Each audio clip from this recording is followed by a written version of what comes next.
Today, technology is through the roof. We're in the space age, and everyone pretty much has learned the secret. So you can probably get a Japanese bass, Japanese-made bass, that comes with the qualities of a $10,000 bass. It won't be the same thing, I'm sure, but you don't know what's going to feel right to you, your hand size, your strength. And then you may change. In my early days, when I couldn't afford a bass, I played a precision copy. I can't even remember what it was. But I had to play that and make it work until I was able to afford my first precision bass. And you will develop and you will evolve, especially beginners. Careful how you spend your money, because that's a big issue, but you can afford. I mean, I wasted a lot of money. My first 5-string was an Olympic Persuader. The bass sounded great fingering, but the strings were so close together that I couldn't thump. Because every time I was trying to thump, I was hitting 2 and 3 strings, and I was humming and ringing. So, I mean, it's a lot of factors. Pickups. Pickups come in single coil, dual coil, and humbucking configurations. The initial was single coil back in the early 40s, I believe it was. And that's what they used when they first started making electric bass guitars. And it sounded good, it worked for what it was, but there was feedback in it. And they had a biting brightness to them, but there was a hum and a feedback in it. That's when they came up with the humbucking to ward out the sounds and the extra noise as a bass player. When you go shopping for a bass, there are many aspects, many details and things that play a part in what you do and why you do it. And even as far as accessories, strings. Some strings may sound better on a cheaper bass than on a good bass, but it depends on what you're looking for, whatever sound that you're trying to duplicate. Also, types of music that you play. I mean, if you're playing a rock band, you're not going to want to get that R&B deep, that low, because rock is kind of mid-rangey. Of course, it's bass. You got your bass in it, but you get that mid-rangey, and many times they're plucking, and you get that. So, and then the same thing for R&B type music. You don't want that mid-range tone when you got a crooner, going down on one knee and singing. Your bass got to be deep, or a saxophonist that's soloing.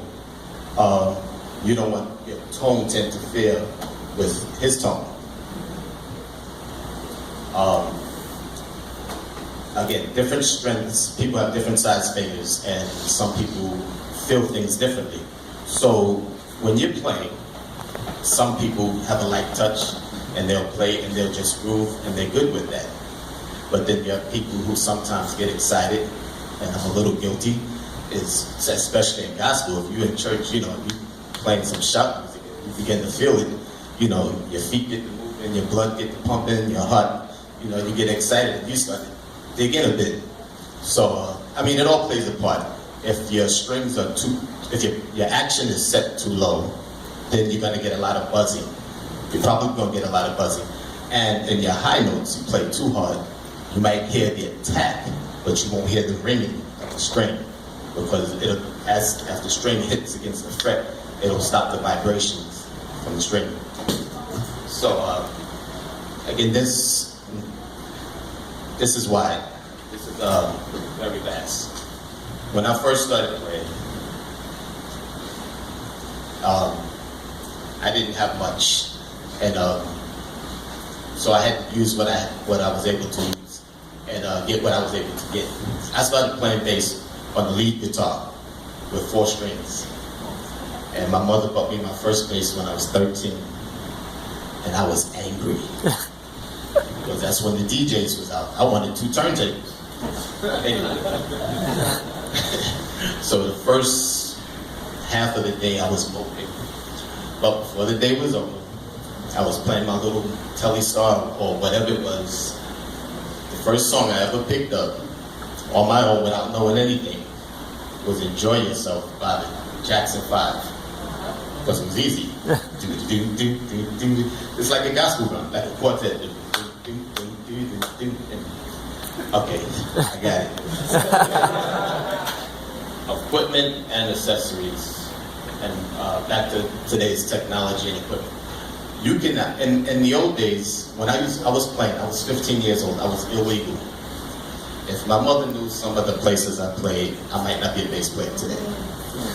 For real. What I'm saying. When equipment, I don't know if any of you remember equipment, custom, Yeah. Plush. When I went out to play, I had got this cabinet that had 3 15s in it, and I had a Fender Bassman head, and then I had my precision. So every time I went out to play, and I was like 15 when I started playing in my first club days. Every time I went out to play, my bandmates and my friends, whoever would help me, would ask me, every time I play, why do I have to move? Because they thought they was moving a sofa. So, but you're young, when you're young, you just do what you gotta do. So, tone, I didn't have real lessons in my early days also. So tone was an issue for me.